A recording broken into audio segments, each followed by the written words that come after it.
Good morning. I'm gonna read to you about love.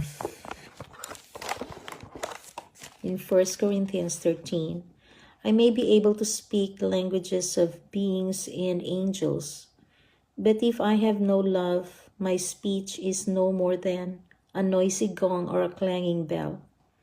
I may have the gift of inspired preaching. I may have all knowledge and understand all secrets.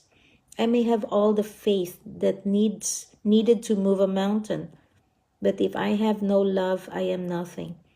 I may give away everything I have and even give up my body to be burned, but if I have no love, that does not do me any good. Love is patient and kind. It is not jealous or conceited or proud.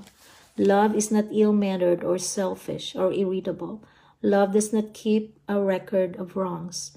Love is not happy with evil, but is happy with the truth. Love never gives up, and its faith, hope, and patience never fail. Love is eternal. So that is love. That's not my love. That's not your love. It's God's love for you. God's love for you is patient and kind.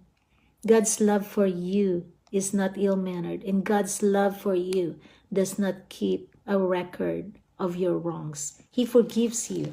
Amen. So that's why in 1 John 4:10 it says, and this is love, not that we love God, but that God loves us. So he died on the cross to save us. So let's pray. Thank you, Lord. You are real love. And your love for me, Lord, is really great that you even came down to die for me on the cross. Thank you, Lord. And I receive your love, Lord, that your love never fails.